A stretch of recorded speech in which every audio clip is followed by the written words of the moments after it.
नमस्कार प्रिय दर्शकों, उपस्थित हूँ मैं आप सभी के बीच में आज एक अद्भुत जानकारी लेकर के।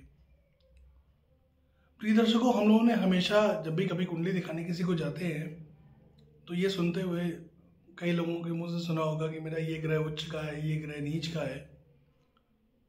पूर्व में मैंने जब साढ़े साथी से संबंधित एक व्याख्या की थी तो मैंने बताया था कि मैं इस पर एक वीडियो बनाऊंगा कि कौन सा ग्रह कहाँ उच्च का होता है और कहाँ नीच का होता है। तो आज चर्चा इसी विषय के ऊपर है कि सूर्य से लेके केतु पर्यंत कौन सा ग्रह कहाँ उच्च का होता है और कहाँ नीच का। देखिए, पहले तो ये समझिए उच्च और नीच होता क्या है। कोई ग्रह जब अपनी उच्च राशि में बैठता है, उदाहरण के रूप में मैंने सूर्य को ले लिया। सूर्य एक नंबर की राशि मेष राशि में उच्च के होते हैं,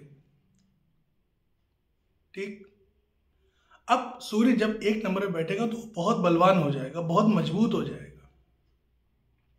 और अगर सूर्य मजबूत हो गया यानी कि आपका आत्मविश्वास मजबूत हो गया, आपके अंदर काम करने की क्षमता मजबूत हो गई, आपके अंदर निर्णय लेने की क्षमता मजबूत हो गई, आप किसी भी अधीन नहीं रहेंगे।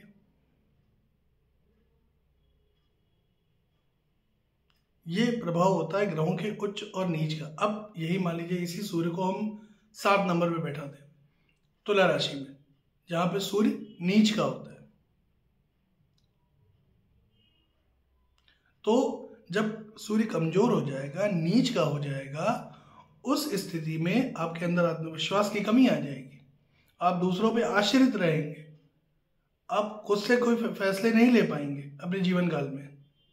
आपको आगे बढ़ने में कदम कदम पे संघर्ष करना पड़ेगा। ये होती है ग्रहों की नीच अवस्था। आज हम सिर्फ मोटे तौर पे आपको ये बताएंगे कि कौन सा ग्रह किस राशि में उच्च का होता है और किस राशि में नीच का होता है। आगे आने वाले समय में मैं आपको उच्च से लेके उच्च और नीच होते क्यों हैं, इसी राशि में सूर्य उच्च का है और इस राशि में नीच का, ऐसा क्यों, ये क्यों जो है कि मैं आपको आगे आने वाले विशेषांक में बताऊंगा। प्रारंभ करते हैं सूर्य से। प्रिय दर्शकों, सूर्य ग्रहों के राजा है। अकेला सूर्य अगर कुंडली में बली है तो वो पूरी कुंडली का भार अकेले संभाल लेगा, भले ही 8 के 8 ग्रह उसके अलावा कमजोर पड़े हों। अकेला सूर्य अगर बली है तो पूरी कुंडली संभाल लेगा।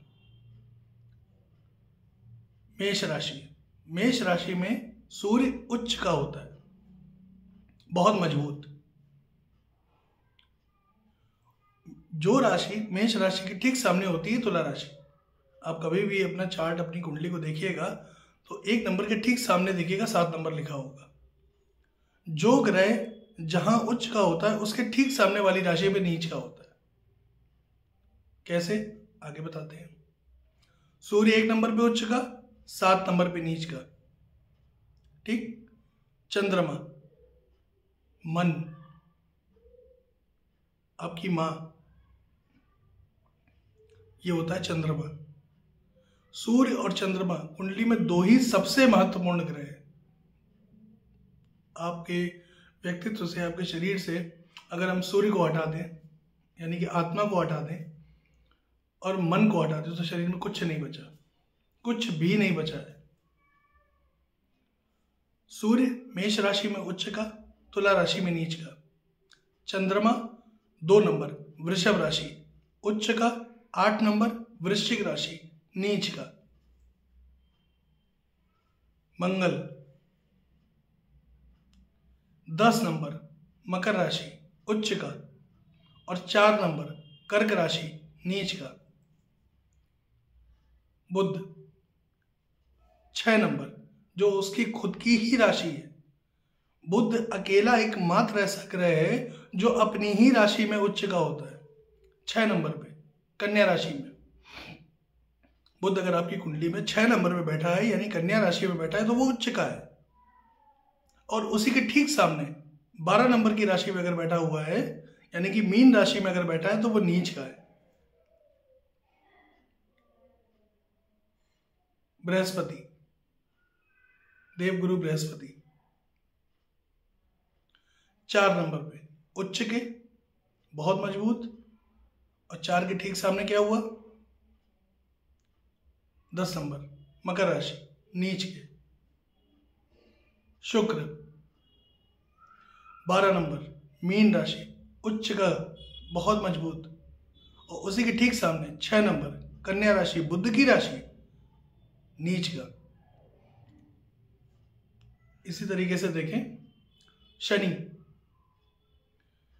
7 नंबर तुला राशि उच्च के और 1 नंबर मेष राशि नीच के। राहु और केतु के बारे में थोड़ा सा मतांतर है।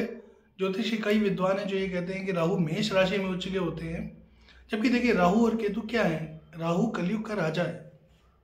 इस कलयुग में जो प्रभाव है वो राहु का सबसे ज्यादा है। उसके बाद शनि की बारी आती है क्योंकि शनि कर्म फलदाता है। तो राहु जो है ये चमक धमक ग्लैमर भौतिकताओं के पीछे भागने वाला ग्रह या भगाने वाला ग्रह। तो 2 नंबर की जो राशि होती है वृषभ राशि, जहां चंद्रमा उच्च का होता है वहीं पे राहु भी उच्च का होता है। और उसके ठीक सामने 8 नंबर की जो राशि होती है मंगल की राशि वृश्चिक राशि, वहां पे केतु उच्च का होता है। इसी को उल्टा कर दीजिए, केतु को 2 नंबर पे ले आइए, राहु को 8 नंबर पे ले आइए, तो ये दोनों ग्रह परस्पर नीच राशि में आ जाएंगे। अगर राहु 8 नंबर पे बैठ गया नीच का और केतु अगर 2 नंबर पे बैठ गया तो नीच का, ये ग्रह नीच हो जाएंगे। अब ये तो बात हो गई ग्रहों के उच्च और नीच की।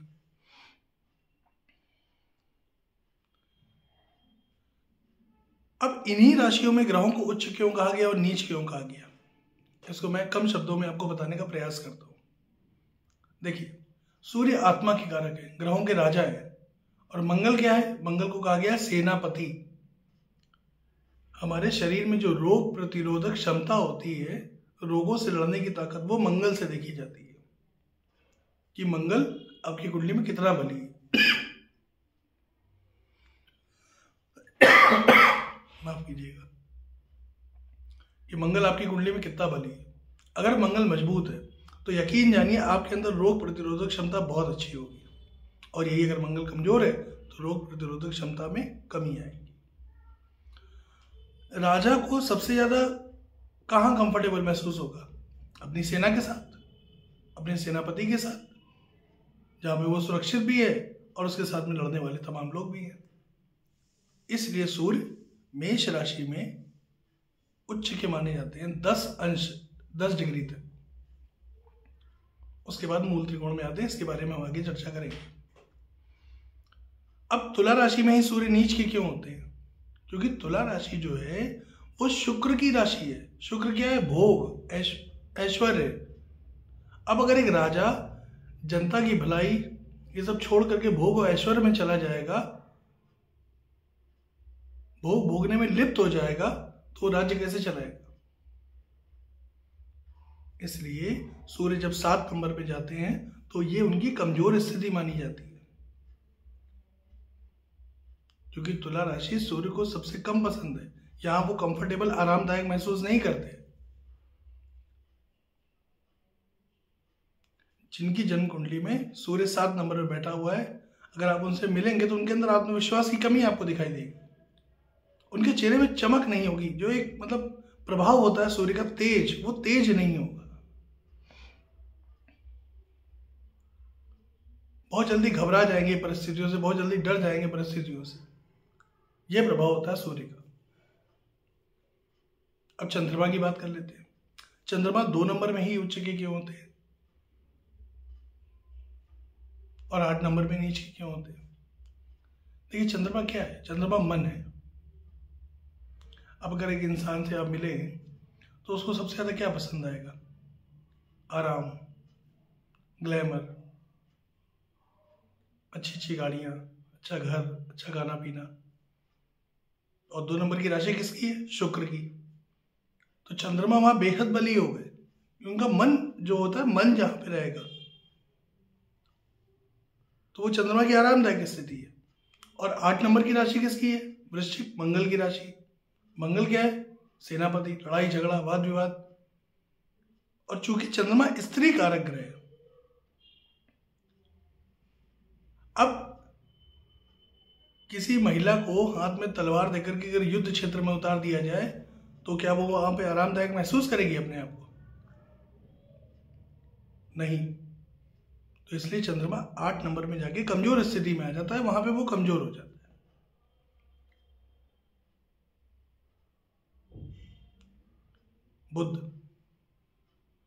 बुध प्रिय दर्शकों, बुध जो है वो एक बालक ग्रह है, बच्चा है, बालक है। अब बालक का स्वभाव क्या होता है? उसको लाख आप घुमा फिरा लीजिए, उसको सुख जो मिलेगा वो अपने घर में ही मिलेगा। वो अपने घर में बड़ा अच्छा महसूस करेगा। क्यों? जब मर्जी उठना, जब मर्जी लेटना, जब मर्जी खाना खाना, जब मर्जी नहाना, जब मर्जी पढ़ना, जब मर्जी नहीं पढ़ना, वो अपने घर में बड़ा अच्छा महसूस करता है। तो जो बुध की जो मूल त्रिकोण राशि है कन्या राशि, वहां पे बुध सबसे ज्यादा मजबूत स्थिति में होते हैं। और उसी के ठीक सामने 12 नंबर की राशि जो देवगुरु बृहस्पति की राशि है, वहां पे वो नीच के होते हैं। इसका कारण क्या है? देखिए, 12 नंबर की जो राशि होती है वो मीन राशि, देवगुरु बृहस्पति की राशि है। अब गुरु क्या है? गुरु आचार्य है, टीचर है। अब एक बच्चे को ट्यूशन आप जब भेजते हैं तो क्या वो वहां कंफर्टेबल होता है? कुछ समय तो बिता लेता है, घंटे भर का ट्यूशन है, आधे पौने घंटे उसकी बड़ी मजा आएगी। लेकिन जहां वो आधा पौना घंटा बीता तो उसका दिमाग घर जाने की तरफ लग जाता है कि अब तो घर जाना है। और अगर आप उससे कहते कि नहीं अब तो यहीं रहना है, घर आना ही नहीं है, तो क्या वो वहां कंफर्टेबल होगा? बिल्कुल नहीं होगा। उसका मन उछटेगा, वहां से प्रयास करेगा ये न कहने प्रकार है ना, कैसे भी करके घर पहुंचो। तो 12 नंबर में बुध कमजोर स्थिति में आ जाता है, कंफर्टेबल नहीं, आरामदायक महसूस नहीं करता है। इसलिए 12 नंबर की राशि जो होती है बुध के लिए नीच राशि मानी गई है। इसी प्रकार से आप मंगल को ले लीजिए। मंगल जो है वो 4 नंबर की राशि में नीच का होता है और 10 नंबर की राशि में उच्च का होता है। क्यों? क्योंकि जो 10 नंबर की राशि है वो शनि की साधारण राशि है। और शनि क्या है? शनि दास है। आपके घर में जो मेड काम करती है, आपके अधीन जो कर्मचारी काम करते हैं, ये सभी शनि के अधिकार क्षेत्र में आते हैं। सफाई कर्मचारी है, घर में काम करने, चौका बर्तन करने वाली जो लोग आते हैं वो हैं, झाड़ू लगाने वाली आपके घर में महिला है तो वो हैं, ये सभी शनि के अधिकार क्षेत्र में। और मंगल क्या है? सेनापति, लीडर, काम कराना। तो काम कराना मंगल को कहाँ सबसे अच्छा लगेगा? शनि के घर में। तो इसलिए जब मकर राशि में मंगल जाते हैं तो वो बड़ा अपने आप को आरामदायक महसूस करते हैं, क्योंकि वो जिससे चाहे जो चाहे इंस्ट्रक्शन दे करके, आदेश दे करके काम करा सकते हैं। इसलिए मंगल को ये बड़ा अच्छा लगता है। और वहीं 4 नंबर पे आ जाइए जहां मंगल नीच के होते हैं, तो वहां उनको अच्छा क्यों नहीं लगता? क्योंकि 4 नंबर की जो राशि है वो चंद्रमा की राशि है। चंद्रमा उच्च के 2 नंबर पे होते हैं, लेकिन 4 नंबर की जो राशि है वो चंद्रमा की है। और चंद्रमा स्त्री कारक ग्रह है, आपकी मां है, या यूं समझिए चंद्रमा को मां की संज्ञा दी गई है। अब मंगल जब स्त्री के साथ में या आपकी मां के साथ में, अपनी बहन के साथ में रहेंगे तो वो उनको आदेश नहीं दे सकते। अपनी मां को आप आदेश देते हैं क्या कि नहीं ऐसा करो, ऐसा करो, ऐसा करो? नहीं देते ना। तो इस तरह से मंगल भी आदेश नहीं दे सकते, तो इसलिए वहां पे वो अनकंफर्टेबल, कमजोर स्थिति में चले जाते हैं। अब बात करते हैं शुक्र की। शुक्र भोग है, ऐश्वर्य, खूबसूरती, स्त्री कारक ग्रह। शुक्र जब 12 नंबर की राशि में जाता है, देवगुरु बृहस्पति की राशि में जाता है, तो एक खूबसूरत स्त्री और वो अत्यंत ज्ञानी हो, सोचिए उनकी खूबसूरती में कितना निखार आएगा। सामान्य भाषा में जिसको लोग बोलते हैं ब्यूटी विद ब्रेन, तो शुक्र बड़ा कंफर्टेबल होता है वहां कि सुंदरता उसके पास सही है और उसको ऊपर से ज्ञान भी मिल गया। और वहीं 6 नंबर जहां पे शुक्र नीच का होता है, वह नीच का क्यों होता है? क्योंकि बुध एक बालक ग्रह है। अब आप कल्पना करें कि एक छोटे से बच्चे के सामने एक खूबसूरत सी महिला को सजा धजा के खड़ा कर दिया जाए, तो क्या उस बालक के ऊपर कोई प्रभाव पड़ेगा उस महिला का? बच्चा तो बच्चा। तो शुक्र का भोग और ऐश्वर्य वहां पे जाके बेकार है, वहां उसका कोई मतलब नहीं। इसलिए शुक्र 6 नंबर की राशि पे नीच के हो जाते हैं। शनि शनि तुला राशि 7 नंबर की राशि में उच्च के होते हैं और 1 नंबर पे नीच के होते हैं। क्यों? क्योंकि देखिए शनि दास है आपके। मान लीजिए आपका घर है, आप 4-5 दिन के लिए बाहर जा रहे हैं। आपने अपने घर की मेड से कहा, आपके घर में जो काम करती हैं उनसे कहा कि भाई हम 4-5 दिन के लिए बाहर जा रहे हैं, ये चाबी आप अपने पास रखिए, घर में साफ सफाई कर दीजिएगा और उसके बाद ताला यहाँ पे बंद कर दीजिएगा। आप चले गए। अब जब आप चले गए तो वो चाबी और वो घर, उस पर किसका अधिकार हुआ? उस महिला का। उसको जब मौका मिलेगा वो टीवी देखेगी, उसको जब मौका मिलेगा वो बेड पे लेटेगी, उसको जब मौका मिलेगा वो फ्रिज से निकाल के पानी पिएगी, जो उसका मन करेगा वो खाएगी, बनाएगी, सब कुछ करेगी। तो उसको कितना अच्छा लग रहा है वहाँ पे कि भले वो 4-5 दिन का एक दौर ही सही, लेकिन हम एक राजसी जीवन तो जी रहे हैं। तो इसलिए शनि जो कि दास हैं, वो जब शुक्र के घर में जाते हैं तो वो बहुत कंफर्टेबल हो जाते हैं। उसी तरीके से ठीक विपरीत जब शनि 1 नंबर की राशि में बैठते हैं, यानी कि मंगल की मूल त्रिकोण राशि मेष राशि में बैठते हैं, तो वहां वो कंफर्टेबल नहीं हो सकते। क्यों? क्योंकि मंगल ये क्या है? मंगल है सेनापति, काम कराएगा। अब ये करो, अब वो करो, अब ऐसा करो, अब वैसा करो। तो वहां शनि कंफर्टेबल बिल्कुल नहीं होंगे, वहां वो अपने आप को दबा हुआ महसूस करेंगे। इसलिए शनि 1 नंबर की राशि में नीच के माने जाते हैं। गुरु, देवगुरु बृहस्पति, ये 4 नंबर की राशि में ही उच्च के क्यों होते हैं और 10 नंबर पे नीच के क्यों होते हैं? क्योंकि देवगुरु हैं क्या? देवगुरु हैं परिमार्जित ज्ञान, देवताओं के गुरु हैं देवगुरु बृहस्पति, जुपिटर, परिमार्जित ज्ञान। 4 नंबर की राशि चंद्रमा की है जो कि मन का कारक है। अब अगर किसी व्यक्ति के मन में सिर्फ ज्ञान पाने की इच्छा हो तो समझिए वो ज्ञान कितना अर्जित करेगा और किस लेवल पे अर्जित करेगा। सीखने की, समझने की, नए नए विषयों को जानने की जो एक इच्छा होती है अंदर से, एक जो मन करता है कि आज ये पढ़ लिया, लो कल ये पढ़ लेते हैं, इसमें देखें क्या है, या इसको देखते हैं, इसमें पढ़ते हैं, इसमें क्या है। आप कई लोगों को सुनते होंगे, देखते होंगे कि पहले ग्रेजुएशन किया, बीकॉम किया, एमकॉम किया, फिर उसके बाद तभी मन नहीं भरा, फिर उन्होंने कोई और डिग्री ले ली, फिर कोई और डिग्री ले ली। मतलब अपने जीवन काल में कम से कम 10, 20, 15, 20 डिग्रियां उन्होंने ले ली, इतनी पढ़ाई करी और फिर भी वो संतुष्ट नहीं है और पढ़ना चाहते हैं और ज्ञान अर्जित करना चाहते हैं। तो जब देवगुरु 4 नंबर की राशि यानी कि चंद्रमा की जो राशि है उसमें बैठते हैं तो बहुत कंफर्टेबल होते हैं, उनको बड़ा आराम मिलता है कि हमें सुनने समझने वाला है। तो और वही जब देवगुरु 10 नंबर पे बैठते हैं जो कि शनि की राशि है, दास की राशि है। अब आप एक झाड़ू लगाने वाली महिला को ज्ञान देने के लिए बैठ जाएंगे तो वो ज्ञान लेगी आपका, या आपको उसको ज्ञान देके क्या अपने आप पे कंफर्टेबल महसूस होगा? आप किसी ऐसे व्यक्ति को ज्ञान दीजिए जो आपकी बात को समझे, और जो आपकी बात को समझ ही नहीं रहा है, आप उसको ज्ञान दिए जा रहे हैं, तो आपका ज्ञान भी व्यर्थ हो गया और उसके पल्ले कुछ नहीं पड़ा। तो इसलिए शनि जब जब गुरु 10 नंबर की राशि में जाते हैं तो वो अपने आप को कमजोर महसूस करते हैं, वहां वो अच्छा महसूस नहीं करते। इसी तरीके से राहु और केतु की बात करते हैं। राहु 2 नंबर पे जब बैठते हैं शुक्र की राशि में, साधारण राशि में, तो उनको वहां पे बड़ा अच्छा लगता है। क्यों? क्योंकि राहु कारक ही इस चीज के हैं, उनको चाहिए ही चमक धमक, घूमना फिरना, ऐशो आराम। तो राहु वहां पे कंफर्टेबल हो गए। और वही राहु जो कि चमक धमक के कारक है, जब वो मंगल के घर में 8 नंबर पे बैठ जाएंगे तो वहां वो कंफर्टेबल नहीं रहेंगे। क्यों? क्योंकि मंगल फिर वही करेगा, काम कराएगा। इसलिए कहा गया ना शनिवत राहु, शनि के समान प्रभाव देने वाला राहु। तो जो चीजें शनि के अंदर वही मंगल के अंदर, राहु के अंदर। अब जब राहु 8 नंबर पे बैठेंगे तो वो भी दिक्कतें पैदा करेंगे, उनको अच्छा नहीं लगेगा वहां। इसी तरह से केतु को ले लीजिए, केतु को 8 नंबर पे अच्छा लगता है। क्यों? क्योंकि कहा गया कुजवत केतु, कुज यानी मंगल, मंगल के समान प्रभाव देने वाला केतु। केतु जब 8 नंबर पे बैठेगा तो उसका भी काम है आदेश देना, काम करवाना।